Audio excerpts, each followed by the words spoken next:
మీ అభిరుచికి తగ్గ సరికొత్త డిజైన్స్ తో వస్తుంది మర్రి గోల్డెన్ డైమండ్స్. ఏప్రిల్ 12న విక్టరీ వెంకటేష్ గారి చేతుల మీదుగా గొప్ప ప్రారంభం.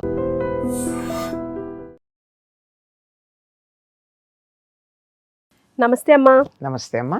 అమ్మ, తన కోపమే తనకు శత్రువు చాలా పాత నానుడి, కానీ ఈ కొత్త జనరేషన్కి మీరేం చెప్తారు?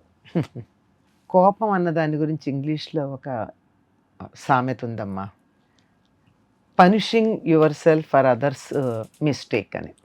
Punishing yourself for others mistake, అంతే కదా? ఇతరులు చేసిన తప్పుకి నిన్ను నువ్వు శిక్షించుకోవటం కోపం. బీపీ పెంచుకొని, అదే కోపం అంటే. అదే కోపానికి ఎన్ని వస్తాయమ్మా, బీపీ పెరగడం ఒకటే కాదు, ఎన్ని రకాలు వస్తాయి.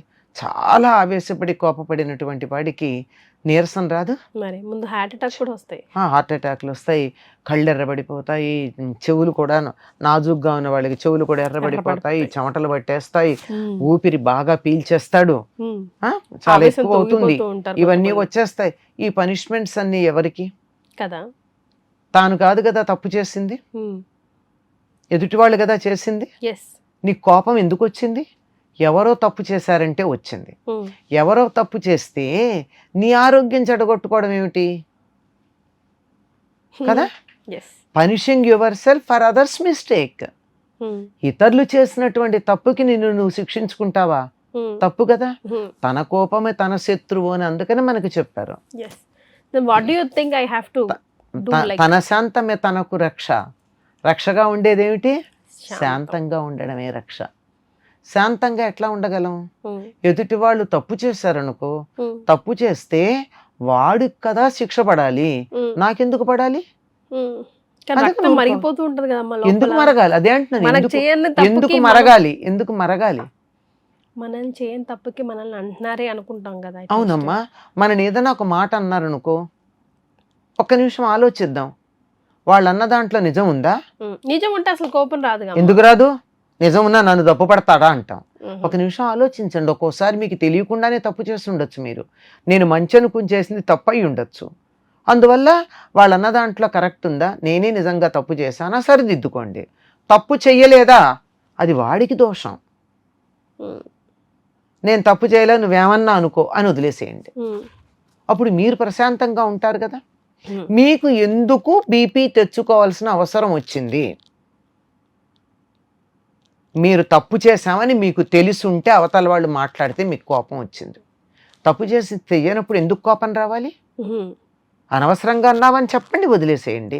కానీ చాలా కష్టం, చెప్పినంత తేలిక కాదది. నేను చెప్పింది మాట బాగుంది, సిద్ధాంతపరంగా బాగుంది, కానీ అప్లై చేయడానికి ఆచరణకు వచ్చేటప్పటికి కొంచెం కష్టం. కానీ కోపం మీద అదుపు ఉండాలి. కోపం రాకపోతే మనిషి కాడు. అన్ని రకాలైనటువంటి ఇమోషన్స్లో కోపం కూడా ప్రధానమైంది. వచ్చి తీరుతుంది, కానీ వచ్చిన దాన్ని అదుపులో పెట్టుకోవాలి. దానికి రాముడి గురించి చెప్తారు, జితక్రోధ అనే మాట అన్నారు. క్రోధాన్ని జయించాడు ఆయన. క్రోధాన్ని జయించాడంటే వానపాములాగా పడున్నాడని కాదు అర్థం, బుస కొడతాడంతే, కాటేయడు. ఏ సందర్భంలో అమ్మా? ఏ సందర్భమైనా అంతే. రాముడికి కోపం వచ్చిన సందర్భం లేదా? సీతాదేవిని ఆ కాకాసురుడు వచ్చి బాధ పెడితే ఆయన తీసుకుని బ్రహ్మాస్త్రం సంధించి వేయలా? ఆయన బ్రహ్మాస్త్రం సంధించి వేశాడు, కానీ ఆవేశపడిపోయి బీపీ తెచ్చుకోలేదు. అర్థమైందా? You can respond but don't react అన్నారు. ప్రతిస్పందించు, ప్రతిచర్య కాదు చేయాల్సింది. స్పందించు. తప్పు చేశాడు, శిక్షించు. శిక్షించే సమయంలో నువ్వు కోపం తెచ్చుకుని నీకు కళ్ళెర్రబడిపోయి చెమటలు పట్టిపోయి అదయ్యా అమ్మా ఆ నీరసపడిపోయి కోపం తెచ్చుకునే వాళ్ళ తర్వాత ఎంత నీరసపడతారండి? ఆ నీరసపడిపోయి చేయలేదు కదా. తనకి సమర్థుడు గనక కోపం వచ్చే పని చేసినటువంటి వాడిని శిక్షించాడే గాని తనని తాను శిక్షించుకోలేదు. అది జితక్రోధత్వం. కోపం ఎట్లా ఉండాలి? రా అంటే రావాలి, పో అంటే పోవాలి. కోపం మన అదుపులో ఉండాలి. ఇలా ఉంటుందా అంటే ఉంటుందని మన జీవితంలో మనకి బోల్డ్ ఉదాహరణలు ఉన్నాయండి. మీ ఆడవాళ్ళు ఉన్నారు, ముఖ్యంగా తల్లులు, మీ అందరికీ తెలుసు కదా. మీరు కూడా అనుభవంలో ఉండే ఉంటుంది. పిల్లలు అది పడిపోతాడు అనుకో అవతల, అడుగు వేస్తున్నాడు ఐ అని గట్టిగా అరుస్తుంది అమ్మ. ఉమ్, ఎంత కోపంగా అరుస్తుందో వాడు ఆగిపోతాడు ఉమ్, కదా. అవును. కానీ కోపం ఉందా? అప్పుడు వీడు బీపీ వచ్చిందా? రాలేదుగా. వాడిని ఆపడమే అక్కడ ప్రధానం. ఈ లోపల అత్తగారు పిలిచిందనుకో, వస్తున్నానండి అని ప్రేమగా మాట్లాడుతుంది. మాట్లాడాలి కదా, తప్పదు. Yes. అవునా కాదా? Yes. మరి ఒకేసారి రెండు భావాలు ఎలా చూపించారు అంటే ఆ కోపం నటించారు. పిల్లలు అల్లరి చేస్తున్నప్పుడు తల్లులు కోపం నటించినట్టుగా, కోపం చూసి పిల్లలు భయపడినట్టుగా ఇతరులను భయపెట్టడానికి కోపము నటించవచ్చు. ఉమ్, కానీ మీ బీపీ పెంచుకోకూడదు. ఉమ్. దానివల్ల మనకే కదా నష్టం. ఆత్మరాబుడిని ట్రబుల్ చేయొద్దు. కాదు, అసలు ప్రధానమైన విషయం ఏంటంటే అమ్మా. బీపీ పెరగడంతో పాటు ఉమ్, ఎప్పుడైతే కోపం తెచ్చుకుంటారో అప్పుడు ఉచ్ఛ్వాస నిశ్వాసాలు ఎక్కువ పీలుస్తారు ఉమ్, అని. ఉమ్. మన ఆయువు అంతా ఊపిర్లతో లెక్క పెడతారు. అవును.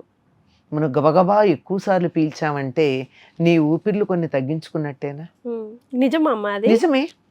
ఉమ్, మన ఆయువు రెండు రకాలుగా లెక్క పెడతారమ్మా. ఉహు, ఒకటి నూకలు, ఒకటి ఊపిర్లు.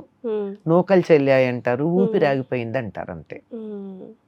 అంచేత ఈ రెండు రకాలుగాను మనం లెక్క పెట్టే దాంట్లో ఊపిరులు మనం వృధా చేసుకున్నాము అంటే ఆయుర్దాయం తగ్గిపోతుంది.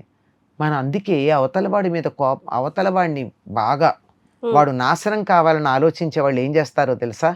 మనకి కోపం వచ్చేట్టుగా ప్రవర్తిస్తారు, ట్రిగర్ చేస్తూ ఉంటారు. ట్రిగర్ చేస్తూ ఉంటారు. మనం కోపం తెచ్చుకుంటే వాడు వాడు సఫలీకృతుడయ్యాడు. మనం కోపం తెచ్చుకోకపోతే వాడే పరాజయం పొందాడు. కనుక ఎదుటి వాళ్ళని ఓడించడానికి పెద్ద మార్గం ఏమిటంటే కోపం తెచ్చుకునే పరిస్థితులు వాళ్ళు కల్పించినప్పుడు కోపం తెచ్చుకోకుండా ఉండడం. దీన్ని మించిన విజయం మరొకట్లేదు. కరెక్ట్. ఈజీయే అప్లై చేయడంలో కూడా కదమ్మా. ఇది గుర్తుపెట్టుకోండి. ఇప్పుడు కోపం తెచ్చుకోవద్దంటే తెచ్చుకోలేకపోతాం, కానీ అవతల వాళ్ళ మీద విజయం సాధించటం ఏమిటి అంటే కోపం వచ్చే పరిస్థితులు తెప్పించాక కూడా కోపం తెచ్చుకోకపోవడమే విజయం సాధించటం. అవతల వాడు ఓడిపోయాడంతే. రెచ్చిపోతూ ఉంటాడు, వాడికి కోపం పెరిగిపోతూ ఉంటుంది. మనకు కోపం తెప్పిద్దాం అనుకుంటాడు, వాడికి కోపం పెరిగిపోతూ ఉంటుంది. Then he will realize and stop. మనం ఎన్ని చెప్పినా వీడు కోపం తెచ్చుకోవడం అనుకుంటే ఆపేస్తారు. చిన్నప్పుడు ఒక సిచ్యువేషన్ లో నాన్నగారు ఇలాగేదో ఇష్యూ అవుతుంది, అంత అయిపోయిన తర్వాత వాడు అంతలా అరుస్తుంటే రియాక్ట్ అవుతుంటే అన్ని మాటలు అంటుంటే మీకేం అవసరం డాడీ, మీరు ఎందుకు రియాక్ట్ అవ్వలేదంటే వాడు టార్గెట్టే నేను రియాక్ట్ అవ్వాలని. అంతే కదా. అందుకే వాడు టైం వేస్ట్, ఎనర్జీ వేస్ట్ చేసుకుంటున్నాడు. అన్ని అయిపోయాయి, ఏం చేశాడు? ఫైనల్ గా వెళ్ళిపోయాడు కదా. అంతే కదా. నేను రియాక్ట్ అవ్వలేదు కాబట్టి. అదే రియాక్ట్ అయ్యి ఉంటే వాడు ఒక మాట నేను ఒక మాట, మీరు అందరు రావడం, ఏర్పులు ఆర్పులు ఇవన్నీ అవసరమా? Silent is the best solution. దీంట్లో రియలైజ్ అని అన్నారు. అదే కదా మరి. తన శాంతమే తనకు రక్ష, దయచుట్టంబవు.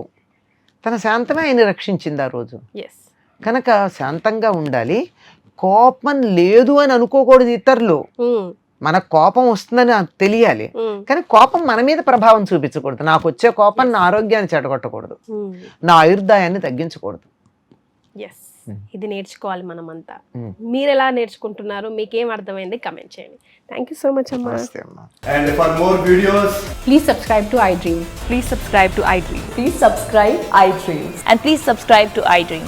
For more videos, subscribe to iDream. please like, share and subscribe to the channel. Congratulations, iDream. Subscribe to iDream. Subscribe to iDream. So subscribe to iDream Media. iDream ki iDream team andarki huge congratulations. Please subscribe iDream Media. Please subscribe to iDream. Subscribe iDream. Please subscribe to iDream. iDream అంటే నా కళల ఛానల్ను subscribe చేసుకున్న నోరు తిరుగుతలేదు, మీరైతే గంట గుర్తు కొట్టండి. For more such videos, please subscribe to iDream. Subscribe to iDream. Please subscribe to iDream. Please subscribe iDream Media. Please do subscribe to iDream. Please subscribe to iDream Media. For best entertainment and information, please subscribe iDream. And don't forget to subscribe to iDream.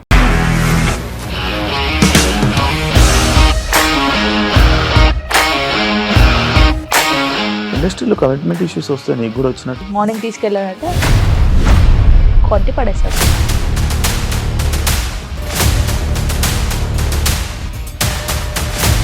ఒక్కళ్ళు కూడా చూడలేదు ఈ cinema అని చెప్పడానికి కూడా చాలా ధైర్యం కావాలి. అది నిజం కదా, దాంట్లో ధైర్యం ఏంటి? ఇది నెక్స్ట్ డే ప్లేట్ మార్చేస్తే తప్పు కదా. As of now we are comfortable this అని నేను అనుకుంటున్నాను. రష్మిక గారిది మీది ఒకే ఊరంట కదా.